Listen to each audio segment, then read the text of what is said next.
凉皮这样做不仅不会开裂，做出来还爽滑劲道。我闺女吃了一大盘，就这个比例啊，新手小白也能一次成功。现在我们开始和面，500克普通面粉，放260克的温水，搅拌成絮状。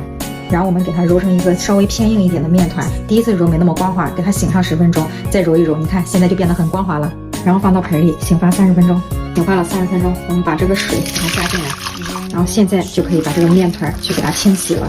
然后这一步就是在洗面巾，是没有什么手法的啊，就像搓衣服一样，然后不停的给它搓洗，把里面的那个淀粉水给它搓出来。洗到这盆水像牛奶一样发白的时候，把面团拿出来，放到另一盆清水里面继续洗。洗的时候这个面团会散开，没有关系，我们就这样不停的给它往一块这样攥着洗。这是换洗的第3次水，这个面巾也越来越抱团。第4盆水，这个水慢慢的接近清澈，然后这个面巾看越来越成型，抱团越来越好。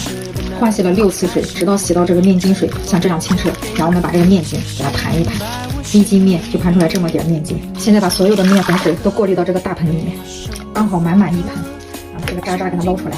现在天气比较热，给它拿到冰箱静置3-4个小时以上，不然的话放在室外它会发酸。面筋现在也是非常的劲道啊，这个时候我们给它加一点发酵粉进去，这样蒸出来之后它才会更加的蓬松。然后给它揉一揉，揉进去，然后醒发30分钟。准备一些这个大料放进来，做一个调料汁。煮开之后放上点陈醋，再给它煮个15秒就可以关火，把这些料渣给它捞出来。煮好的料水里面加点盐、生抽、鸡精、白糖，给它们搅拌融化，给它晾凉备用。面筋醒发好了，给它上锅蒸30分钟，静置了有4个小时了。我们把这个水给它倒出来，倒的时候动作一定要慢，然后这个时候我们就赶紧收，然后拿个小勺子一点一点挖出来。一定要把这个水尽量的撇干，越干越好，不然后面处理起来会比较麻烦。撇干以后，把这个面糊给它搅拌搅拌，再给它过滤一遍，看看它一共是有多重。我这边是过滤出来919克。面筋醒发好了，给它上锅蒸30分钟。用厨房纸巾在这个盘子上面薄薄的刷一层油，防止粘。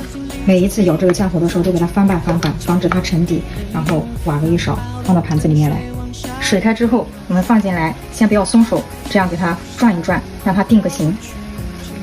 好，定型好之后放进来，大火煮个1分钟。从外面能看到这种起大泡的状态，我们就把它打开，拿起来看一下，一点裂痕都没有。再放到凉水里面，给它冰个10秒钟左右。脱模的时候就用手指这样一抠，看轻松就脱下来了。哇，看这个面皮好漂亮，而且非常的有韧劲，很 Q 弹，就你无论怎么扯怎么拉，它都不会断，真的是晶莹剔透 ，Q 弹又劲道，哇，真的很不错。上面刷一层熟油，防粘。哇，看是不是很漂亮？根本就没有裂开的。这个方法你就去做吧，一次就能成功。一共做了15张面皮，看起来还很有卖相。面筋煮好了，给它拿出来晾凉，切起来的刀感都很劲道。面筋也晾凉了，给它切一切，像海绵一样暄了。凉拌放点黄瓜丝儿、花生米，煮好的料汁儿，2勺蒜汁儿，1把面筋，1勺麻酱，1勺辣椒油，再来1勺盐，再来点芝麻香油，给它拌开。哎呀，这个香味真的是香气四溢啊！上面再放点黄瓜丝儿，点缀一下。我和孩子爸爸一人1盘。吃饭了，给我闺女挑了一盘不辣的，来吃吧。催了我半天。不过明白糊还好吃。是吧？缓步啊！这个夏天谁能拒绝得了这一口呀？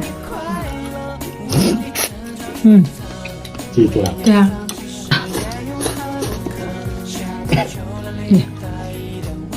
这一大盆都吃完了，太能吃了。吃饱了不？没有啊。